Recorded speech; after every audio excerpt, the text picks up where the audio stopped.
Nawasak ang buong mundo ni Tess Aguilar sa isang iglap. Sa loob ng 8 buwan, ang bawat tibok ng kanyang puso ay para sa 2 buhay na nasa loob niya, ang kanyang magiging anak at ang pag-ibig niya kay Dominic Velasco. Akala niya, ang kanilang pagmamahalan ay parang isang paraiso. Hanggang sa gabing iyon, sa Tagaytay, nang bumagsak ang lahat, ang pag-akyat niya sa balkonahe, kasunod ng malambing na tinig ni Dominic, ay nagtapos sa isang bangungot. Hindi niya inasahan ang makita. Si Dominic, ang kanyang asawa, nakayakap kay Ariana Santos, ang matalik niyang kaibigan mula pagkabata. Ngunit ang mas masakit pa kaysa sa yakap ay ang mga salitang narinig niya, mga salitang nagpunit sa kanyang kaluluwa. Kailangan nating tapusin to, Ariana. Kailangan nating makuha ang lahat ng mana ni Tess. Nagsisimula pa lamang yon. Ang mga salitang kasunod tungkol sa pagpaplano nilang patayin siya para sa kanyang yaman ay parang libu-libong karayom na tumusok sa kanyang puso.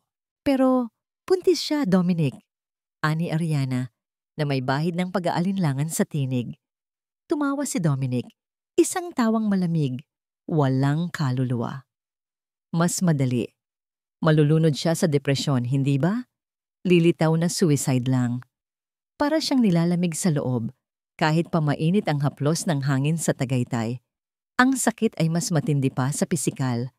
Ang lalaking pinagkatiwalaan niya ng lahat, ang ama ng kanyang magiging anak, ay isang halimaw. Hindi na niya nakayanan. Lumabas siya mula sa pinagtataguan. Dominic? Ariana? Ano ang ibig niyong sabihin nito? Ang mga mata ni Dominic ay lumaki sa gulat. Bago ito unti-unting napalitan ng isang mapanganib na ningning, si Ariana naman ay namutla. Parang nakakita ng multo. Tess, anong ginagawa mo rito? Tanong ni Dominic. Kalmado ngunit may panginginig sa boses. Sobra na kayo. Bulong ni Tess, bumubuhos ang luha. Paano niyo nagawa ito sa akin? Sa anak natin? Anak? Ngisi ni Dominic. Wala tayong anak. Isang pabigat lang yan sa mga plano ko. Bigla siyang lumapit. Ang kamay niya'y humawak sa braso ni Tess. Ang higpit ng kapit niya ay nagdulot ng sakit. Dominic, huwag! Bulong ni Ariana, namumutla. Ngunit huli na ang lahat. Sa mga mata ni Dominic, walang nakita si Tess kundi purong kasamaan at pag-iisa. Kailangan mong mawala, Tess. Ngayon din. Sa isang mabilis na paghila, naramdaman ni Tess ang kanyang katawan na nawalan ng balanse. Ang malamig na bakal ng rehas ng balkonahe ang huling bagay na nahawakan niya. Ang tiyan niya, malaki at mabigat, ay parang humila sa kanya pababa. Ang mundo ay umikot. Isang matalim na hangin ang sumalubong sa kanya. Bumagsak siya. Ang tanging naririnig niya ay ang malakas na pagtibok ng kanyang puso, kasabay ng tunog ng kanyang sigaw na tila nagkawatak-watak sa ere. Dominic! Ang mga ilaw sa ibaba ay parang mga bituin na unti-unting lumalabo. Naramdaman niya ang sakit, ang lamig, ang pagkawala. Ito na ba ang katapusan? Ang katapusan ng lahat? Ngunit sa gitna ng kanyang pagbagsak, sa pinakamadilim na sandali ng kanyang buhay, isang anino ang lumitaw sa kanyang paningin. Isang lalaki. Nagmamadaling tumakbo. Tess, kumapit ka. Isang pamilyar na tinig, isang pamilyar na mukha. Si Joaquin Rivas, ang lalaking minsan niyang minahal, ang lalaking ipinagbawal sa kanya. Nag-abot siya ng kamay. Ang mukha niya ay puno ng takot at pag-aalala. Naramdaman ni Tess ang tindi ng impact, isang matinding sakit na kumalat sa kanyang katawan. Narinig niya ang pagbasag. Ang dugo ay kumalat. Nagdilim ang lahat. Ang huling nakita niya ay ang nagmamadaling mukha ni Joaquin at ang kamay niyang nakalahad. Pero napakabagal ng lahat. Masyadong malayo. Makakahawak pa ba siya? O tuluyan na siyang lalamunin ng dilim? Unti-unting nagbalik ang kamalayan ni Tess, tila lumulutang sa pagitan ng mga ulap at bangungot. Ang unang naramdaman niya ay ang matinding sakit sa buong katawan. parang pinukpok ang bawat buto. Ang ikalawa ay ang lamig. Hindi niya maalala kung nasaan siya o kung paano siya napunta doon. Ang huling malinaw na alaala niya ay ang pagbagsak, ang hiyaw ni Dominic, at ang kamay ni Joaquin na tila sinusubukang abutin siya. Minulat niya ang kanyang mga mata. Malabo ang paningin. May kisame. Hindi ito ang kisame ng bahay nila ni Dominic. Hindi rin ito ang mga ilaw ng ospital na inaasahan niya. Dilaw ang kulay ng dingding at may amoy ng pinatuyong isda at sariwang kape. Nasa isang simpleng silid siya na may mga bintanang gawa sa kapis shells. Gising ka na, Tess? Isang tinig. Napalingon siya, kahit na parang may pumipitpit sa kanyang leeg. Isang lalaki ang nakaupo sa tabi ng kanyang kama na may basang bimpo sa noo niya. Si Joaquin. Ang mga mata niya ay puno ng pag-aalala. Ang buhok niya ay magulo. Parang ilang gabi na siyang hindi nakakatulog. Joaquin! Ang tinig niya ay mahina, halos hindi marinig. Sumakit ang lalamunan niya. Salamat sa Diyos. Bulong ni Joaquin na pahawak sa kanyang kamay. Malamig ang kamay niya. Sobrang nag-alala ako. Sinubukan ni Tess na bumangon, ngunit isang matalim na kirot sa kanyang tiyan ang pumigil sa kanya. Napasinghap siya. Huwag ka munang gumalaw. Masama pa ang lagay mo. Doon niya napansin ang benda sa kanyang tiyan at ang malaking sugat na naroroon. Isang sugat na nagbibigay sa kanya ng matinding takot. Ngunit hindi lang iyon. May kulang. Isang bagay na napakahalaga. Hinawakan niya ang kanyang tiyan. Flat. Walang umbok. Nagpanik siya. Ang anak ko? Nasaan ang anak ko? Bumalong ang luha sa kanyang mga mata. Sumikip ang kanyang dibdib. Ang bangungot ay nagbalik. Ang pagtulak ni Dominic. Ang malamig na tawa niya. Ang mga salita niya tungkol sa pabigat. Tess, kumalma ka. Ani Joaquin, ang kanyang tinig ay malambing, ngunit may bahid ng kalungkutan. Ligtas siya. Ang anak mo? Ligtas siya. Nanganak ka habang wala ka pang malay. Maaga, pero ligtas kayong dalawa. Napahagulgol si Tess. Ligtas? Ligtas ang anak niya? Hindi niya maintindihan. Sino ang nagligtas sa kanila? Paano? Kailangan mong magpahinga. Patuloy ni Joaquin, pinunasan ng kanyang luha gamit ang bimpo. Nasa incubator pa siya. Pero lumalaban ang anak mo, Tess. Tulad mo. Habang unti-unting bumabalik ang mga alaala, kasama ang sakit ng pagtataksil, isang matinding galit ang namuo sa dibdib ni Tess. Hindi ito pwedeng matapos dito. Hindi niya pwedeng hayaang manalo sina Dominic at Ariana. Nasaan ako? Tanong niya. Ang boses niya ay matigas kahit pa humihina. Nasa Batangas tayo. Sa bahay ko, layo sa gulo. Sagot ni Joaquin. Ang mga Velasco? Ang pulis? Hinahanap ba nila ako? Yumuko si Joaquin. Oo, ang sabi sa balita. Nagpakamatay ka raw dahil sa depresyon. Sabi ni Dominic, na-depress ka raw dahil sa pagbubuntis. Isang mapait na tawa ang lumabas sa labi ni Tess. Depression? Hindi. Ang nagtulak sa kanya sa bingit ng kamatayan ay ang kasamaan ng sarili niyang asawa. Hindi ko pwedeng hayaan yan, Joaquin. Hindi ako magtatago. Napatingin si Joaquin sa kanya. Alam ko. Kaya nga dinala kita rito. Para magpagaling. Para magplano. Pinikit ni Tess ang kanyang mga mata. Naguguluhan siya. Bakit siya sinasagip ni Joaquin?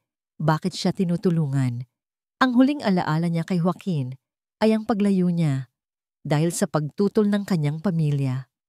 Paano mo ako nakita? Nag-atubili si Joaquin.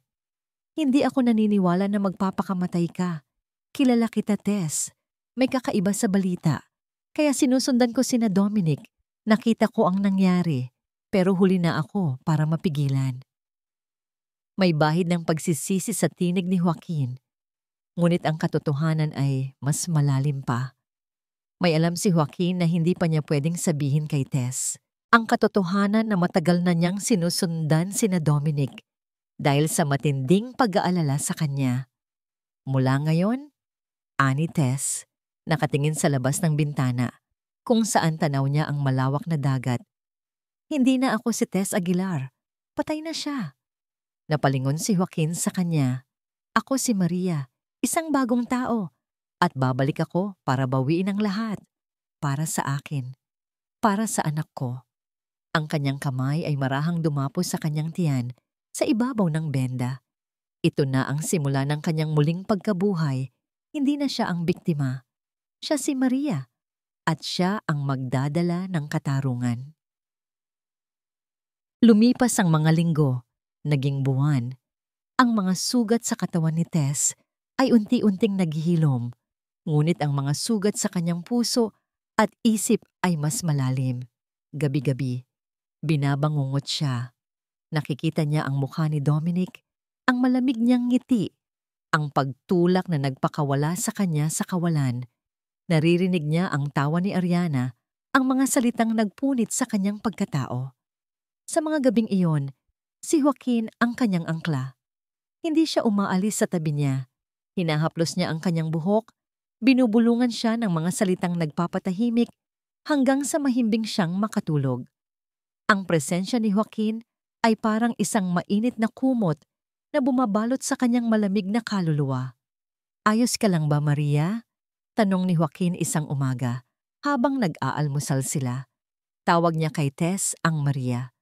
Isang paggalang sa bagong katauhan na pinili niya. Tumango si Tess, pilit nang ngumingiti. Oo, medyo masakit lang ang ulo ko. Hindi niya sinasabi sa kanya ang mga bangungot. Ayaw niyang dagdagan ang pasanin ni Joaquin na sobra-sobra na ang ginawa para sa kanya at sa kanyang anak. Ang anak niya, si Miguel. Isang himala si Miguel. Bagamat maaga siyang ipinanganak, malakas siya. Ang pagtingin pa lamang sa inosente niyang muka, ang paghawak sa maliliit niyang kamay, ay sapat na para bigyan si Tess ng dahilan upang lumaban. Si Miguel ang kanyang liwanag sa gitna ng kadiliman. Siya ang kanyang muling pagkabuhay. Isang hapon, habang hawak-hawak niya si Miguel, napadaan siya sa harap ng salamin. Tiningnan niya ang kanyang sarili. Ang dating si Tess Aguilar na may mga matang puno ng kagalakan ay nawala na. Ang nakikita niya ngayon ay si Maria. Payat. May mga bilog sa ilalim ng mata, ngunit may bagong lakas sa kanyang mga titig. Ang kanyang buhok ay mas mahaba. Ang kanyang kutis ay mas maitim dahil sa araw sa Batangas. Isang ganap na bagong babae. Lalaban tayo, anak. Bulong niya kay Miguel na mahimbing na natutulog sa kanyang bisig. Lalaban si Mama para sa'yo. Simula nang dumating siya sa Batangas, tinuruan siya ni Joaquin na magluto ng mga pagkaing dagat. Dati, ang hilig lang niya ay ang mga masasarap na putahe sa syudad. Ngayon, natutunan niyang pahalagahan ang simpleng lasa ng sariwang isda at gulay. Pinagmasdan siya ni Joaquin habang nagluluto. Ang mga mata niya ay puno ng paghanga at isang bagay na hindi niya maipaliwanag. Ang galing mo, Maria, ani Joaquin. Umupo sa bangko habang nagmamasid. Para kang may magic sa kusina. Ngumiti si Tess. Ang pagluluto ay naging paraan niya upang makahanap ng kapayapaan. Ito ang nagpapaalala sa kanyang ina, na mahilig din magluto.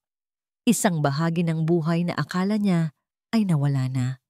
Isang araw, habang nakikinig siya sa radyo, habang nagluluto, narinig niya ang isang balita.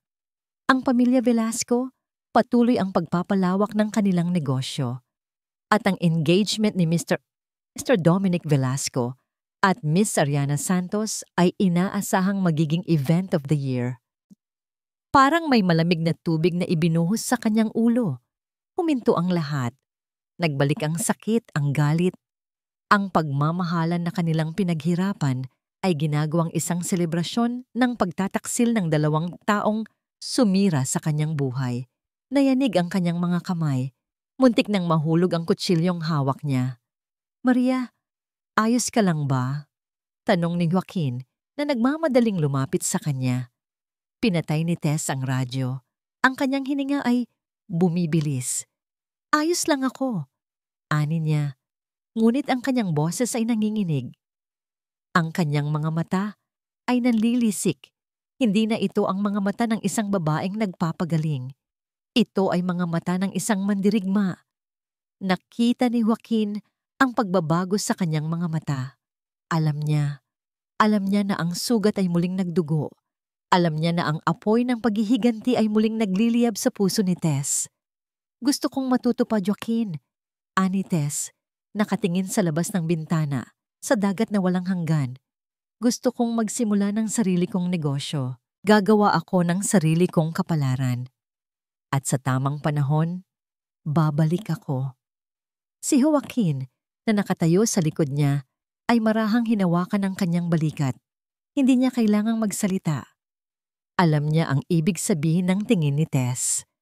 Ang Maria na nakikita ni Joaquin ay mas matatag, mas matalino, mas handang lumaban.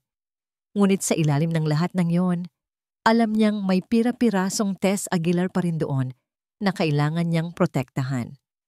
Napatungo si Tess at naramdaman niya ang unti-unting pag-init ng kanyang mga mata.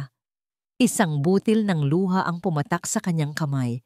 Hindi ito luha ng kalungkutan, kundi luha ng determinasyon. Hindi ko sila papayagang maging masaya, bulong niya sa hangin. Hinding-hindi. Ang bawat ngiti ni Maria, ang bawat tawa ni Miguel, ay parang musika sa pandinig ni Joaquin. Ngunit sa likod ng mga tunog na yon, mayroong isang matinding takot na palaging kumakapit sa kanyang dibdib. Isang takot na muling makita si Tess, ang babaeng minahal niya ng lubos, na masaktan. Naalala niya ang kanilang kabataan. Si Tess, na may mga matang nagniningning tuwing nakikita siya. Siya si Joaquin, na laging handang ipagtanggol si Tess sa mga bullies sa eskwela. Ang kanilang pag-ibig ay simple, totoo, at malinis. Ngunit tulad ng lahat ng magagandang bagay, nagkaroon din ito ng wakas. Ang pamilya Velasco. Ang mga magulang ni Tess, na tila nabighani sa yaman at kapangyarihan ni Dominic. Hindi niya kailanman nakalimutan ang araw na ipinagbawal siya ng mga magulang ni Tess na lumapit dito. Ang mga pananakot, ang mga salitang humamak sa kanyang pamilya, ay nanatili sa kanyang isip. Hindi ka karapat-dapat sa anak namin, Joaquin. Isang simpleng mangingisda lang ang pamilya mo. Mayaman at makapangyarihan ng Velasco.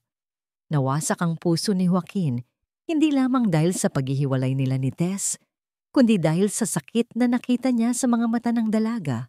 Hindi niya maintindihan kung bakit sumuko si Tess.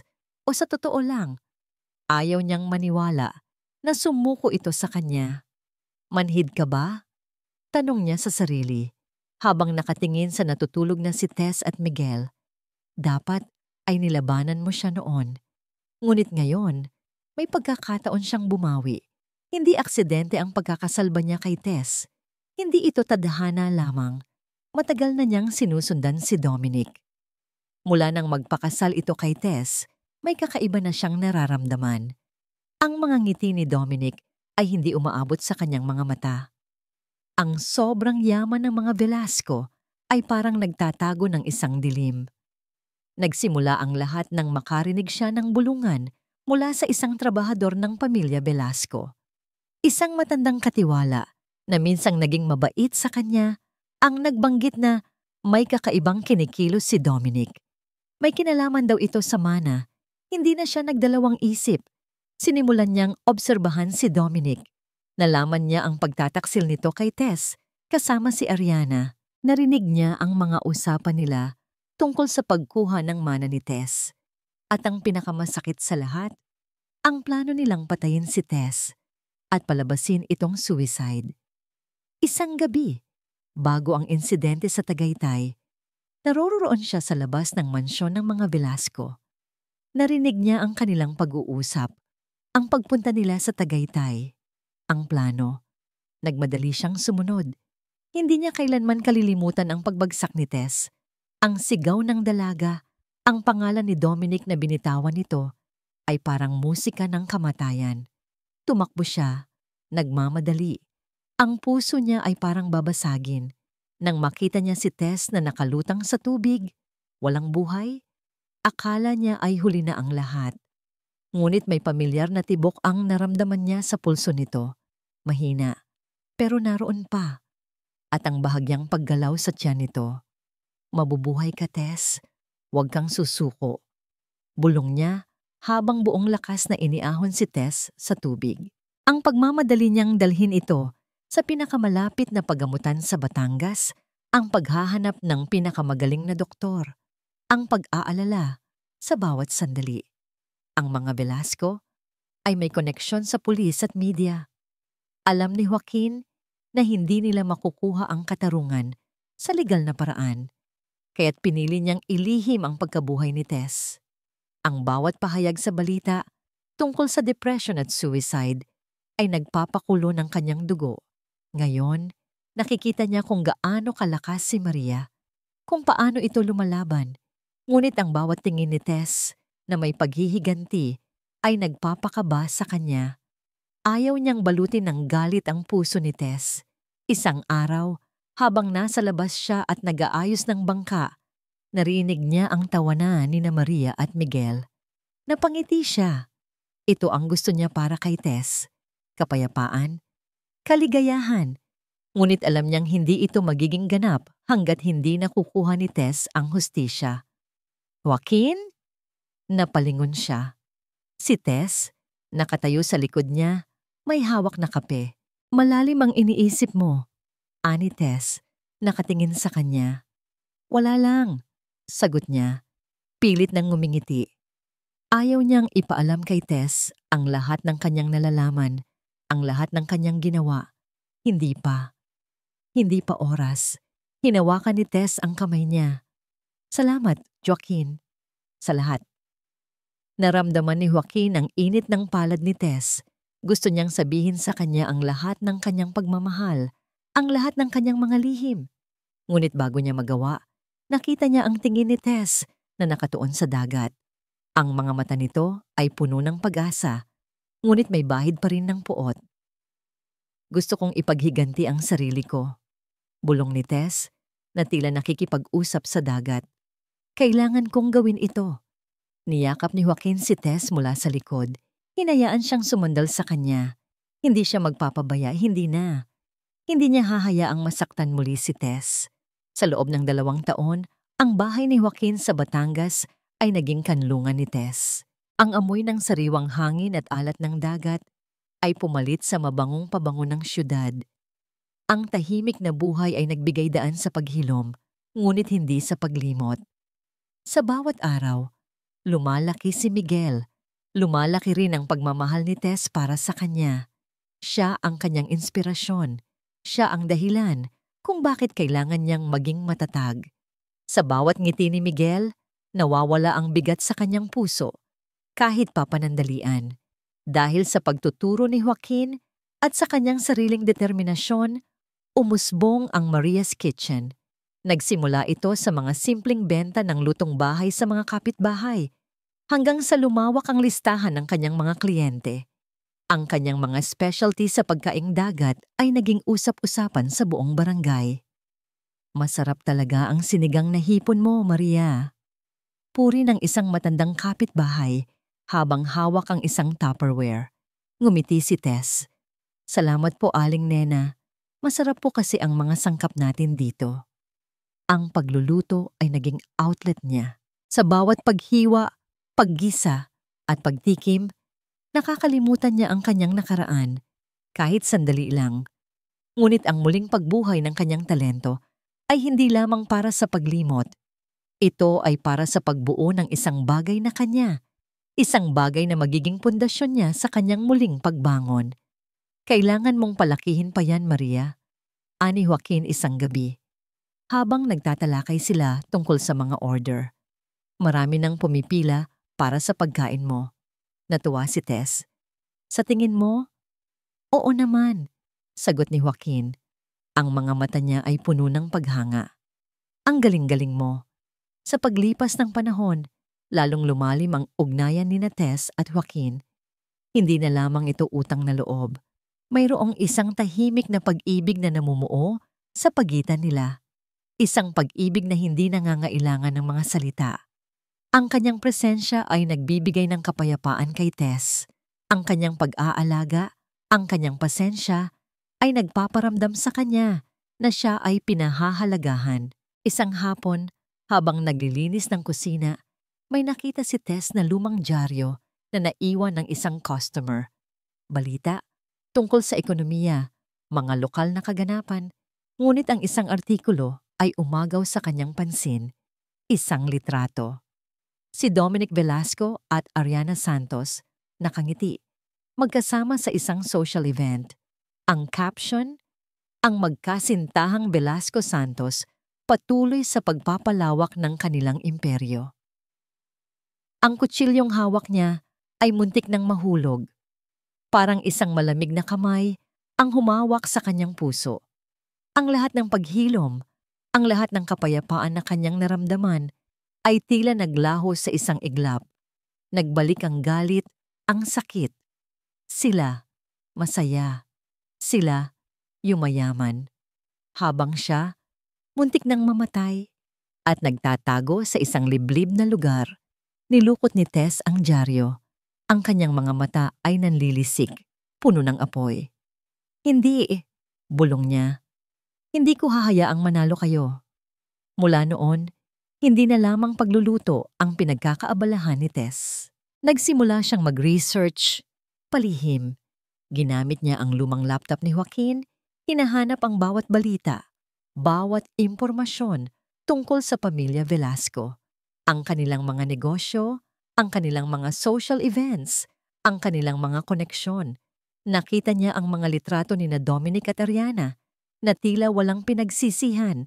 Ang kanilang mga ngiti ay parang lason sa kanyang paningin.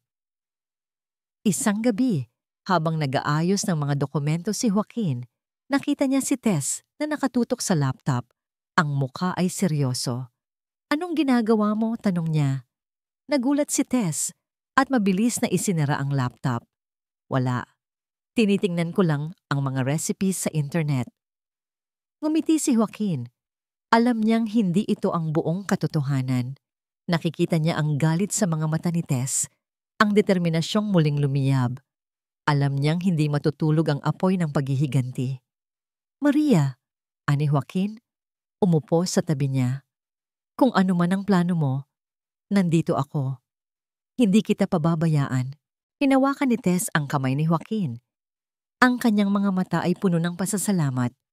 Ngunit meron ding matinding pagpupunyagi. May panahon para sa lahat, ani Tess, nakatingin sa labas ng bintana, sa buwan na maliwanag. At malapit na ang panahon ko. Ang Maria's Kitchen ay hindi lamang isang negosyo. Ito ay isang sandata. At si Maria, handa nang gamitin ito. Ang bawat araw sa Maria's Kitchen ay isang hakbang patungo sa kanyang muling pagkabuhay. Ang bawat papuri mula sa mga customer ay parang patak ng gamot sa kanyang sugatang puso. Ngunit sa ilalim ng lahat ng iyon, ang apoy ng paghihiganti ay patuloy na naglalagablab. Isang umaga, habang nag-aayos siya ng mga paninda sa palengke, narinig niya ang usapan ng dalawang babae. Nabalitaan mo na ba? Sobrang bongga raw ng engagement party ni na Dominic Velasco at Ariana Santos. Oo nga, sabi ko na nga ba, balita ng taon yan. Mayaman at sikat. Parang may bumalikwas sa dibdib ni Tess. Huminto ang kanyang mundo. Engagement party? Sila ni Dominic at Ariana? Nagkasama pa rin sila at ngayon ay magpapakasal na? Ang galit na kanyang pinipigilan ay sumiklab. Ang mga kamay niya ay nanginig at muntik na niyang mabitawan ang basket ng isda. Teka Maria, ayos ka lang ba? Tanong ng nagtitinda ng gulay. Nag-aalala. Pilit nang ngumiti si Tess. Ayos lang po. Medyo nahilo lang. Nagmamadali siyang bumalik sa Maria's Kitchen. Ang kanyang isip ay gulong-gulo. Hindi niya pwedeng hayaang mangyari ito. Hindi pwedeng sila ay maging masaya.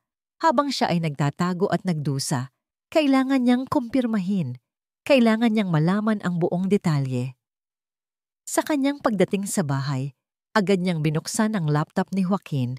Nag-type siya ng mga pangalan. Dominic Velasco engagement, Ariana Santos wedding.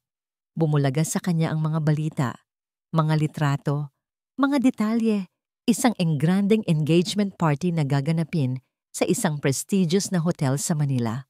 Isang social event na inaasahang dadaluhan ng mga pinakamayamang tao sa bansa. Para siyang sinaksak ng paulit-ulit. Ang matinding sakit ay nagbalik, kasama ang matinding puot. Gusto kong patayin sila, bulong niya. Tumutulo ang luha sa kanyang pisngi. Gusto kong iparanas sa kanila ang lahat ng sakit na dinanas ko. Narinig ni Joaquin ang kanyang bawa. Lumapit siya, ang mukha ay puno ng pag-aalala. Maria, anong nangyari?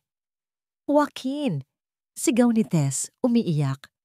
Magpapakasal sila. Sila ni Dominic at Ariana. Masaya sila. Habang ako ay nagtatago. Niyakap ni Joaquin si Tess, hinayaan siyang umiyak sa kanyang balikat. Hinahaplos niya ang kanyang buhok, sinasabing, "Sige lang Maria, ilabas mo lang." Nang kumalma si Tess, tumingin siya kay Joaquin, ang kanyang mga mata ay matigas, puno ng determinasyon. "Hindi ko ito hahayaan, babalik ako at sisirain ko ang kasalan nila." "Pero paano Maria?" Tanong ni Joaquin nag-aalala. Mayaman sila, makapangyarihan, wala kang pangalan, wala kang kakampi. Ngumiti si Tess, isang nangiting mapait. Mayroon akong Maria's Kitchen at mayroon akong kwento na handang pakinggan ng lahat. Ipinaliwanag ni Tess ang kanyang plano. Gagamitin niya ang Maria's Kitchen upang makakuha ng catering contract para sa engagement party. Ito ang kanyang pinto patungo sa kanila. Ito ang kanyang paraan upang makapasok sa kanilang mundo nang hindi nila nalalaman.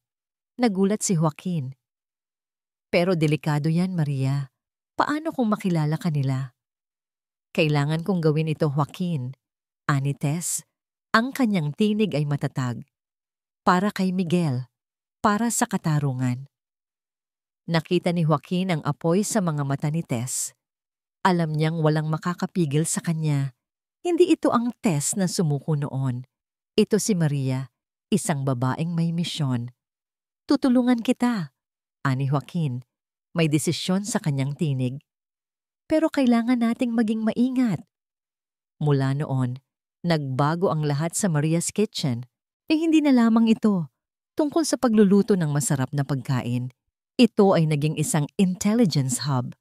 Nagsimulang mangalap si Tess ng mga impormasyon, mga contacts sa Manila, mga kliyente na may koneksyon sa mga Velasco. Ang bawat detalye ng engagement party ay pinag-aralan niya. Ang venue, ang guest list, ang flow ng programa.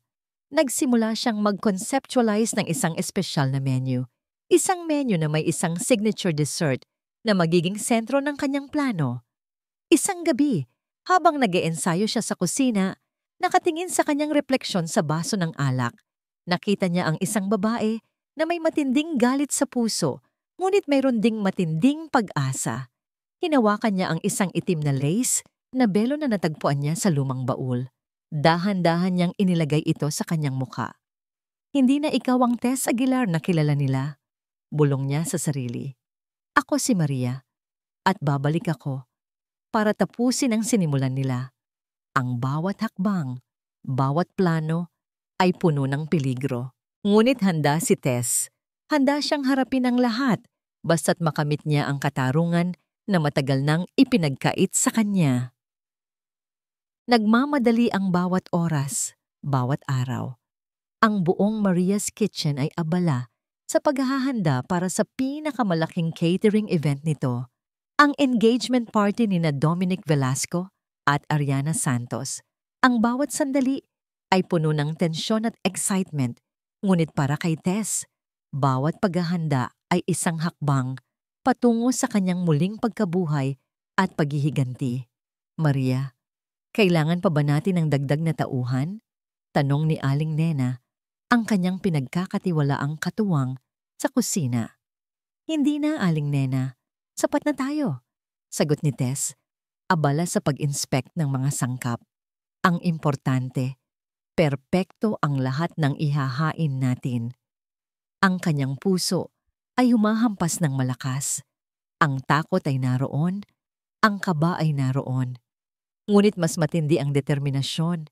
Isang hapon, habang abala siya sa pag-iensayo ng kanyang signature dessert, isang kakaibang halo ng lokal na sangkap na may twist na sopistikado, dumating si Joaquin kasama si Miguel. "Mama!" sigaw ni Miguel, tumatakbo papalapit sa kanya. Napangiti si Tess at agad na niyakap ang kanyang anak. Sa piling ni Miguel, nawawala ang lahat ng takot. Si Miguel ang kanyang lakas. "Kumusta ang paghahanda?" tanong ni Joaquin habang nakaupo sila sa mesa. "Maayos naman. Ang hirap lang kumuha ng kontak sa kabilang panig." Sagot ni Tess na ang ibig sabihin ay ang mga tauhan sa hotel kung saan gaganapin ang event. "Huwag kang mag-alala, Maria," ani Joaquin, hawak ang kamay niya. "Ako na ang bahala dyan. Mayroon akong kakilala na pwede nating lapitan." Ang bawat tulong ni Joaquin ay nagpaparamdam kay Tess na hindi siya nag-iisa. Si Joaquin ang kanyang katuwang sa laban na ito. Ang kanyang presensya ay nagbibigay sa kanya ng kumpiyansa. Isang araw, habang nagche-check siya ng kanyang email, nakatanggap si Tess ng isang anonymous na mensahe. "Mag-ingat ka. May nagmamanman. Hindi lahat ng lumalabas sa balita ay totoo. May ibang naghahanap ng hustisya. Isang ina na may sakit sa puso." Nagulat si Tess. Sino ito? Isang ina na may sakit sa puso. Agad niyang naisip ang nanay ni Dominic, si Beatrice Velasco. Posible kaya nananatili pa rin siyang walang malay sa kanyang sakit o meron din siyang mga duda? Pinawi ni Tess ang pag-aalala. Ngayon na ang oras para kumilos, hindi para mag-alinlangan. Nagsimula si Tess na mag-ensayo ng kanyang paglabas. Sa harap ng salamin, sinasanay niya ang kanyang boses, ang kanyang tindig, ang kanyang mga mata. Kailangan niyang maging matatag. Kailangan niyang maging isang Maria na hindi matitinag. "Ano na ang gagawin mo?" tanong ni Joaquin, na nagmamasid sa kanya mula sa likuran. "Magsasalita ako," ani Tess. Ang kanyang tinig ay matatag. "Ibubuking ko ang lahat. Ipapamukha ko sa kanila kung gaano sila kasama." Ang araw ng engagement party ay dumating. Ang buong Maria's Kitchen ay abala mula madaling araw. Ang mga van na puno ng pagkain at kagamitan ay nakahanda na. Ang bawat miyembro ng kanyang team ay may kanya-kanyang papel. Habang papunta sila sa Manila, nakatingin si Tess sa labas ng bintana. Ang mga ilaw ng syudad ay nagsisimula ng lumiwanag. Ang kanyang puso ay humahampas ng malakas, ngunit hindi ito takot. Ito ay isang uri ng labanan. Hawak-hawak niya ang isang maliit na kwintas na bigay ng kanyang ina. Isang kwintas na may pendant na hugis puso. Ito ang kanyang pabaon sa laban na ito. Ito ang kanyang paalala sa lahat ng kanyang ipinaglalaban. "Maria, handa na ba tayo?" tanong ni Joaquin, nakatingin sa kanya. Huminga ng malalim si Tess. Tumingin siya kay Joaquin at sa mga miyembro ng kanyang team. "Handa na tayo?" ani Tess. Ang kanyang mga mata ay puno ng determinasyon. Handa na ang Maria's Kitchen, handa na si Maria, at handa na ako para tapusin ang lahat. Ang mga ilaw ng Manila ay lalong lumiwanag, parang naghihintay sa isang malaking pagtatanghal, at si Tess o si Maria ay handa ng magtanghal. Ang Grand Ballroom ng Emerald Grand Hotel sa Manila ay nagkikinang sa mga ilaw, kristal at bulaklak. Ang musika ay malambing, ang mga bisita ay mayayamang personalidad, at ang kapaligiran ay puno ng kagalakan at pagmamalaki. Ngunit para kay Tess, ang lahat ng iyon ay isang nakakasuklam na pagtatanghal ng kasinungalingan. Naglalakad siya sa gitna ng mga bisita, nakasuot ng uniforme ng Maria's Kitchen. Ang kanyang mukha ay bahagyang natatakpan ng kanyang buhok at make-up na sinadyang baguhin ang kanyang hitsura. Ang kanyang puso ay humahampas ng malakas, ngunit ang kanyang ekspresyon ay kalmado at profesional. Natanaw niya sila. Si Dominic, nakasuot ng eleganteng tuksido, ang kanyang nangiti ay parang nakakapanlinlang na maskara. At si Ariana, suot ang isang nakasisilaw na puting gown, ang mga mata ay nagniningning sa tuwa. Nakikipag-usap sila sa mga bisita. Tila sila ang pinakamaligaya at pinakaperpektong magkasintahan sa mundo. Isang matinding kirot ang naramdaman ni Tess sa kanyang dibdib. Ang galit ay muling sumiklab. Sila, masaya. Sila nagpapanggap.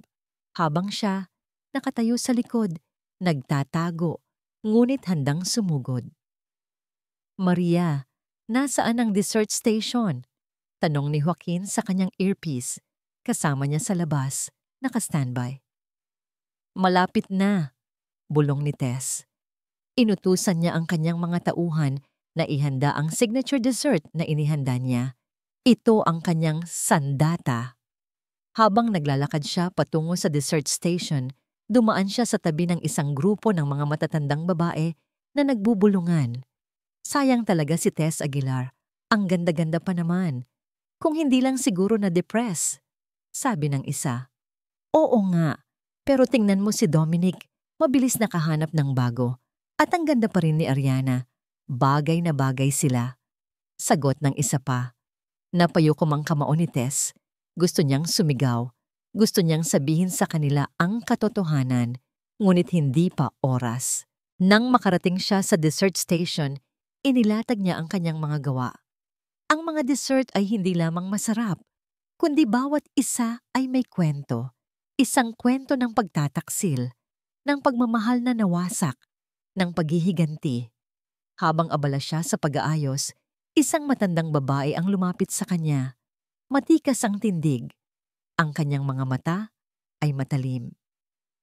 Siya si Beatrice Velasco, ang ina ni Dominic. Nataranta si Tess. Bumilis ang tibok ng kanyang puso. Ito ang unang pagkakataon na nakita niya si Beatrice mula nang mangyari ang insidente. Ang ganda ng mga dessert mo, Hija. Ani Beatrice, isang ngangiting pilit ang lumitaw sa kanyang labi. Salamat po, ma'am, sagot ni Tess. Pilit na ginagaya ang tinig ng isang professional na caterer. Ngunit ang mga mata ni Beatrice ay matalim, parang sinusuri ang kanyang kaluluwa. Pamilyar ka, ani Beatrice, nilingon siya. Nakita na ba kita dati? Nanlamig si Tess. Ito na ba? Dito na ba siya mahuhuli? Marami na po kaming na-cater na event, ma'am, ani Tess. Pilit na kalmado. Baka po sa isa sa mga iyon. Hindi umalis ang mga mata ni Beatrice sa kanya. May kakaibang kislap sa mga mata ng matanda. Para bang may pinaghahanap ito o may pinaghihinalaan? Siguro nga, ani Beatrice, ngunit ang kanyang boses ay may bahid ng pag-aalinlangan. Sige, magpapatikim ako ng isa sa mga ito. Pumili si Beatrice ng isang dessert at umalis. Huminga ng malalim si Tess. Muntik na. Muntik na siyang mahuli. Pagkatapos ng ilang sandali, narinig niya ang host ng event na nagsisimula ng magsalita. At ngayon, ipinagmamalaki naming iharap sa inyo ang isa sa mga highlight ng gabing ito, ang engagement cake at ang espesyal na dessert mula sa Maria's Kitchen. Ito na, ang kanyang oras. Kinuha ni Tess ang kanyang belo na kulay itim. Ang kanyang mga mata ay nakatingin kay Dominic at Ariana na naglalakad patungo sa gitna ng ballroom. Ang kanilang mga ngiti ay puno ng pagmamalaki. Joaquin, handa ka na ba? Bulong ni Tess sa earpiece. Laging handa, Maria, sagot ni Joaquin. Huminga ng malalim si Tess. Ang oras ng paghihiganti ay narito na. Ang mga ilaw ay bahagyang lumabo at ang spotlight ay tumutok sa gitna ng ballroom. Naglakad si Dominic at Ariana, nakangiti, patungo sa isang pwesto kung saan nakahanda ang kanilang engranding engagement cake. Ang bawat hakbang nila ay parang dumudurog sa puso ni Tess, ngunit kasabay noon ay lumalakas ang kanyang determinasyon. Mga kaibigan, pamilya, at mga kasosyo sa negosyo, simula ng host, Maligayang pagdating sa espesyal na gabing ito, kung saan ipinagdiriwang natin ang pag-iisa ng dalawang kaluluwa, sina Dominic Velasco at Ariana Santos. Pumalakpak ang mga bisita, ang kanilang mga mukha ay puno ng kagalakan. Ngunit sa gitna ng selebrasyon, isang anino ang nagmamasid, handang sumugod. At ngayon, patuloy ng host, isa ring espesyal na handog ang inihanda ng ating caterer, ang Maria's Kitchen, sa pangunguna ng chef na si Maria. Nagbigay ng hudyat si Tess sa kanyang mga tauhan. Dinala nila ang kanyang signature dessert sa gitna ng ballroom, sa isang mesa sa tapat ni na Dominic at Ariana. Ito ay isang eleganteng pyramid ng mga delicately crafted na dessert. Bawat isa ay may kakaibang kulay at lasa. Ngunit ang pinakita-kita ay isang dessert na kulay pula at itim, na parang dugo at galit. Dahan-dahang lumabas si Tess mula sa likod ng dessert station. Ang kanyang uniforme ay professional. Ang kanyang postura ay matikas. Ang mga mata niya ay nakatuon kay Dominic at Ariana. Ang oras ay narito na. Hawak-hawak niya ang itim na belo na isinuot niya. Sa bawat hakbang, naramdaman niya ang tibok ng kanyang puso. Ito ang pinakahihintay niyang sandali. Nang makarating siya sa gitna, sa tapat ni na Dominic at Ariana, huminga ng malalim si Tess. Kinuha niya ang belo at dahan-dahan itong inalis sa kanyang mukha. Parang tumigil ang pag-ikot ng mundo. Ang mga ngiti sa labi ni na Dominic at Ariana ay unti-unting nawala. Ang kanilang mga mata ay lumaki sa gulat, sa hindi kapani-paniwalang takot. Ang kulay ng kanilang mga mukha ay namutla, parang nakakita ng multo. Tess? Bulong ni Dominic. Ang kanyang boses ay nanginginig. Imposible. Halos hindi marinig na sabi ni Ariana. Ang kanyang kamay ay nakatakip sa kanyang bibig. Ngumiti si Tess, isang nangiting puno ng pait at tagumpay. Oo, Dominic, ako nga. Ang babaeng akala nyo ay patay na. Ang babaeng itinulak nyo sa kamatayan. Nagulantang ang buong ballroom. Ang mga bulungan ay lumakas. Ang mga bisita ay nagtinginan, naguguluhan. Ang host ay natigilan. Hindi alam ang kanyang gagawin. Hindi! Sigaw ni Dominic, mabilis na lumapit kay Tess. Baliw ka! Patay ka na! Nagpapanggap ka lang! Nagpapanggap? Ani Tess, ang kanyang tinig ay matatag at puno ng galit. Kung gayon, paano ko malalaman ang lahat ng detalye, Dominic? Ang pagtulak mo sa akin sa balkonahe sa Tagaytay, ang pagpaplano mong patayin ako para samahan ako, ang kasabwat mo, si Ariana Santos na akala ko ay kaibigan ko. Ang bawat salita ni Tess ay parang matalim na punyal na tumatagos sa puso ni na Dominic at Ariana. Ang kanilang mga mukha ay puno ng takot at galit. Sinungaling ka! Sigaw ni Ariana na lumapit din. Wala kang ebidensya. Wala akong ebidensya. Ngumiti si Tess. Pero mayroon. Bago pa man siya makapagsalita, isang boses ang umalingaw-ngaw sa buong ballroom. Hindi lamang siya ang may ebidensya, Ariana. Nagulat ang lahat. Lumingon sila sa pinagmula ng tinig. Si Beatrice Velasco, nakatayo sa isang pwesto sa balkonahe, ang kanyang mukha ay seryoso. At sa kanyang kamay ay may hawak siyang maliit na recorder. Ma? Bulong ni Dominic. Ang kanyang boses ay puno ng gulat. Ang mga mata ni Beatrice ay puno ng sakit, ngunit matatag. Tumayo siya at tiningnan si Dominic at Ariana. Ang lahat ng kasinungalingan, Dominic, ay may hangganan. At ang hangganan mo ay narito. Ang katahimikan ay bumalot sa buong ballroom. Ang bawat mata ay nakatuon kay Beatrice Velasco, na ngayon ay nasa gitna na, hawak pa rin ang recorder. Ang tensyon ay halos mahawakan. Sina Dominic at Ariana ay nanatiling nakatayo. Ang kanilang mga mukha ay namutla, parang mga estatwa ng takot. Ma, anong sinasabi mo? Tanungin ni Dominic. Pilit na pinapanatiling matatag ang boses, ngunit halata ang panginginig. Tumingin si Beatrice sa kanyang anak. Ang kanyang mga mata ay puno ng sakit at pagkadismaya. Ang katotohanan, Dominic, ang katotohanan na matagal nang inilibing sa kadiliman. Dahan-dahang pinindot ni Beatrice ang play button sa recorder. Ang mga tinig ni na Dominic at Ariana ay umalingaw-ngaw sa buong ballroom, malinaw at nakakapanindig balahibo. Sigurado ka bang patay na siya, Dominic? Ariana. Oh, itinulak ko siya sa balkonahe. Lumabas na suicide dahil sa depresyon. Dominic. Paano ang mana ni Tess? Kailangan nating makuha ang lahat. Ariana. Huwag kang mag-alala.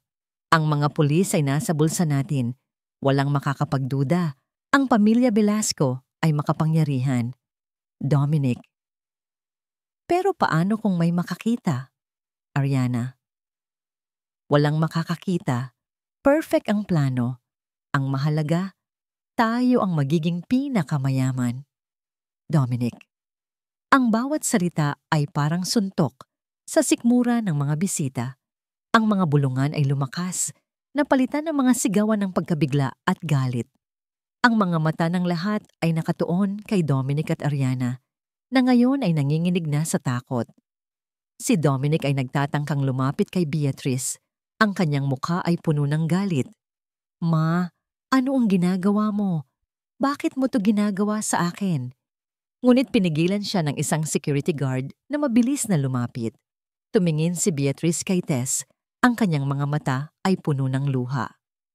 Patawarin mo ako, Tess. Patawarin mo ako sa pagiging bulag, sa pagiging ina, na hindi nakita ang kasamaan ng sarili kong anak. Yumuko si Beatrice.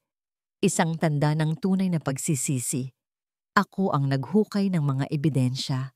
Matagal ko nang pinaghihinalaan ang mga kakaibang pangyayari.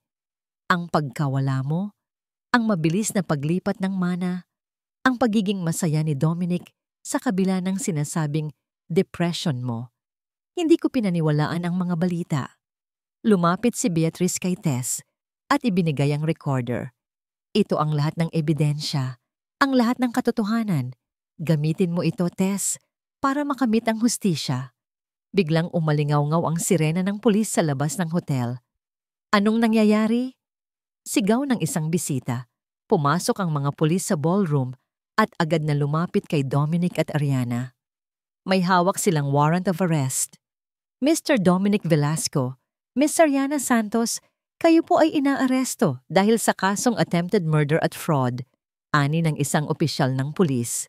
Nanlaki ang mga mata ni Dominic. Hindi! Wala kayong karapatang gawin yan. Ako si Dominic Velasco.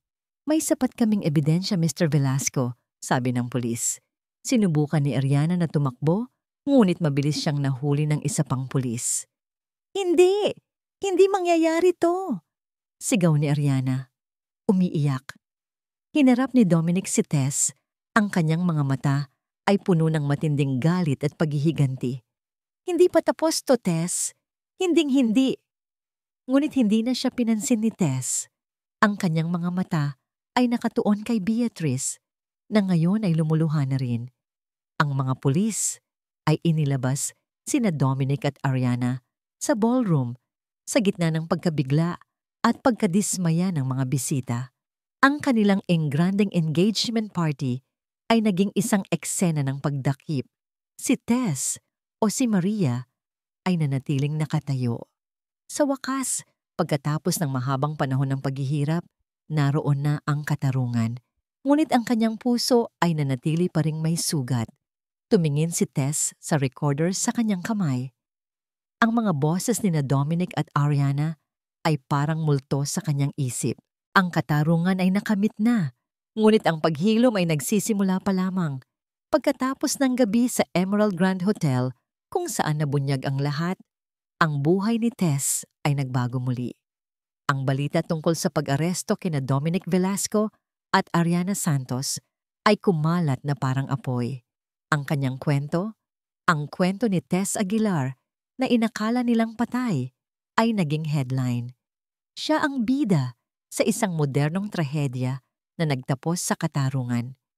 Ngunit sa gitna ng pagkilala at pag-ako ng mga tao sa kanyang naratibo, Naramdaman pa rin ni Tess ang bigat sa kanyang dibdib. Ang katarungan ay nakamit, oo. Ngunit ang mga sugat ng nakaraan ay hindi pa ganap na naghihilom. Ang mga bangungot ay patuloy na bumibisita sa kanya sa gabi, bagamat hindi na kasing tindi ng dati. Isang umaga, habang nagbabasa siya ng dyaryo, nakita niya ang litrato ni na Dominic at Ariana na nakakadena.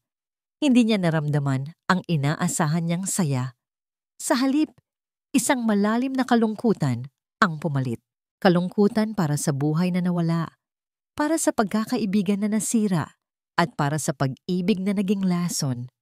Maria, ayos ka lang ba? Tanong ni Joaquin na nagdala ng kape sa kanya. Tumango si Tess. Oo, nag-iisip lang ako. Umupo si Joaquin sa tabi niya at hinawakan ang kanyang kamay. Alam kong hindi madali ang lahat ng ito, pero nandito ako para sa iyo at kay Miguel. Ang mga salita ni Joaquin ay parang balm sa kanyang sugatang puso. Si Joaquin ang kanyang matibay na haligi, ang kanyang kanlungan sa gitna ng unos. Ang kanyang pagmamahal ay hindi nag-aalinlangan at iyon ang nagbibigay sa kanya ng lakas upang magpatuloy. Isang hapon, nakatanggap si Tess ng tawag. Mula kay Beatrice Velasco, inanyayahan siya ng matanda sa kanyang bahay. Nagdalawang isip si Tess, ngunit sa huli, nagpasya siyang pumunta. Ang mansyon ng mga Velasco ay hindi nagbago, ngunit ang kapaligiran ay mabigat. Nakaupo si Beatrice sa sala. Ang kanyang mukha ay puno ng lungkot, walang bakas ng dating kapangyarihan at pagmamalaki. Salamat sa pagpunta mo, Tess. Ani Beatrice, ang kanyang boses ay mahina. May gusto akong sabihin sa'yo. Kumusta na po kayo, Tita Beatrice? Tanong ni Tess.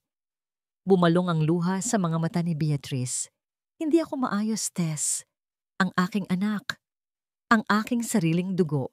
Hindi ko maintindihan kung paano siya nagawa ang lahat ng iyon. Nakinig lang si Tess.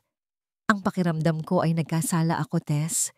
Dahil sa pagiging bulag ko sa kasamaan niya. Dahil sa pagiging mapagmataas ko noon. Patawarin mo ako.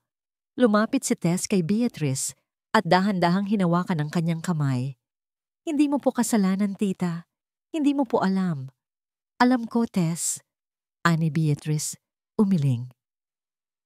Ang isang ina ay dapat na nakikita ang mga bagay na yon. Ang pag-ibig ko kay Dominic ay naging bulag. Dahil doon, nasaktan kita at nasira ang buhay ninyong lahat. Sa sandaling iyon, naramdaman ni Tess ang tunay na pagsisisi sa puso ni Beatrice. Hindi na ito ang babaeng mapagmataas noon. Ito ay isang inang nagdurusa. Pinapatawad ko po kayo, Tita Beatrice. Ani Tess, ang kanyang mga mata ay lumuluha rin. Ang pinakamahalaga ngayon ay ang makamit ang kapayapaan. Bumalik si Tess sa Batangas na may mas magaan na pakiramdam. Ang pagpapatawad ay hindi para kina Dominic at Ariana, kundi para sa kanyang sarili. Ito ay isang hakbang patungo sa kanyang tunay na paghilom. Isang gabi, habang nakaupo sila ni Joaquin sa dalampasigan, pinapanood ang paglubog ng araw, niyakap siya ni Joaquin. Handa ka na bang magsimula ng bago, Maria? Tanong ni Joaquin. Ngumiti si Tess. Hindi na ako si Maria, ako na si Tess. Ang Tess na mas matibay, mas matalino, at handa nang magmahal muli. Hinalikan ni Joaquin si Tess, isang halik na puno ng pagmamahal at pag-asa. Sa piling ni Joaquin, sa piling ni Miguel, naramdaman ni Tess ang tunay na kapayapaan. Tiningnan ni Tess ang kanyang refleksyon sa tubig. Hindi na siya ang biktima. Hindi na siya ang babaeng puno ng galit. Siya ay isang babaeng naghilom, isang babaeng natuto magmahal muli, at isang babaeng handa nang simulan ang kanyang bagong kabanata. Ang simoy ng hangin sa Batangas ay laging nagpapaalala kay Tess sa bagong simula. Ang tunog ng alon ay parang lalabay na nagpapatahimik sa kanyang kaluluwa. Wala na ang mabigat na pasanin sa kanyang puso. Ang mga bangungot ay unti-unting naglaho, napalitan ng mga pangarap na puno ng pag-asa. Ang Maria's Kitchen ay naging Tess's Kitchen. isang patunay sa kanyang muling pagkabuhay. Ang kanyang negosyo ay lumago at ang kanyang pangalan ay naging simbolo ng katatagan at paghihilom. Hindi na siya nagtatago. Buong pagmamalaki niyang binabalanse ang kanyang pagiging ina at isang matagumpay na negosyante. Ngunit higit sa lahat, ang kanyang kaligayahan ay natagpuan niya sa piling ng dalawang lalaking nagbago sa kanyang buhay, si Joaquin at si Miguel. Isang araw, habang naglalakad sila sa dalampasigan, hinawakan ni Joaquin ang kanyang kamay. Ang araw ay unti-unting lumulubog, nagbibigay ng gintong kulay sa buong paligid. Tess, ani Joaquin, ang kanyang boses ay puno ng pagmamahal. Matagal na kitang mahal, simula pa noon, at ngayon, mas higit pa. Napatingin si Tess kay Joaquin. Ang kanyang mga mata ay puno ng pag-asa, ng pagmamahal na matagal niyang pinipigilan. Joaquin, bulong niya. Luhod si Joaquin sa harap niya at inilabas ang isang maliit na kahon. Isang simpleng singsing, ngunit ang ibig sabihin ay napakalalim. Tess Aguilar, handa ka bang maging asawa ko? Handa ka bang bumuo ng isang pamilya kasama ako at si Miguel? Handa ka bang harapin ang lahat ng pagsubok sa buhay basta't magkasama tayo? Biglang bumalong ang luha sa mga mata ni Tess. Ito ang sandaling matagal na niyang pinapangarap, ngunit hindi niya akalain na mangyayari. Pagkatapos ng lahat ng sakit, lahat ng pagdurusa, mayroong pa ring ganitong kaligayahan na naghihintay para sa kanya. Oo, Joaquin. Oo, handa ako. Ani Tess, umiiyak sa tuwa. Isinuot ni Joaquin ang singsing sa kanyang daliri at niyakap siya ng mahigpit. Hinalikan niya si Tess, isang halik na puno ng pangako at walang hanggang pag-ibig. Sa di kalayuan, tumatakbo si Miguel papalapit sa kanila, nakangiti. Mama, Papa Joaquin! Binuhat ni Joaquin si Miguel at niyakap silang dalawa. Ang tatlo ay nakatayo sa dalampasigan, pinapanood ang paglubog ng araw, ang kanilang mga puso ay puno ng kagalakan at kapayapaan. Ang kwento ni Tess Aguilar ay hindi lamang kwento ng paghihiganti. Ito ay kwento ng katatagan, ng pagpapatawad at ng walang hanggang pag-ibig. Ang Diyos sa lahat ng pagsubok ay nagbigay sa kanya ng isang bagong pamilya, isang tahanan na puno ng pagmamahal, paggalang at kapayapaan na matagal na niyang pinapangarap. Mahal na mahal ko kayo, bulong ni Tess habang nakayakap sila. Mas mahal ka namin, Mama, ani Miguel. Walang hanggan ang pagmamahal ko sa iyo, Tess, bulong ni Joaquin sa kanyang tenga. Ang araw ay tuluyang lumubog, nag-iiwan ng isang kulay kahel na kalangitan. Ang bagong umaga ay naghihintay, puno ng mga pangako at walang hanggang pag-ibig. At sa piling ng kanyang pamilya, alam ni Tess na natagpuan na niya ang kanyang paraiso, hindi sa kung saan, kundi sa kanyang tahanan, sa kanyang puso. At dito nagtatapos ang kwento ng pagbangon at pag-ibig ni Tess, Joaquin at Miguel. Sa lahat ng aming minamahal na tagapakinig, mula sa kaibuturan ng aming puso, isang malaking pasasalamat ang aming inihahandog dahil sa inyong walang sawang pagsubaybay sa kwento ni Tess Aguilar. Ang paglalakbay na ito mula sa isang simpleng ideya hanggang sa bawat pahina at bawat kabanata ay naging isang napakagandang karanasan para sa amin. Naging saksi kami sa bawat luha, sa bawat galit, at sa bawat ngiti ni Tess. Kasama niyo kaming sumama sa kanyang pagbangon mula sa dilim at sa kanyang paghahanap ng katarungan at kapayapaan. Umaasa kami na sa bawat tagpo at sa bawat aral na itinuro ng kwentong ito, naramdaman ninyo ang tunay na halaga ng pag-ibig, hindi lamang sa romansa, kundi sa pamilya at sa pagmamahal sa sarili.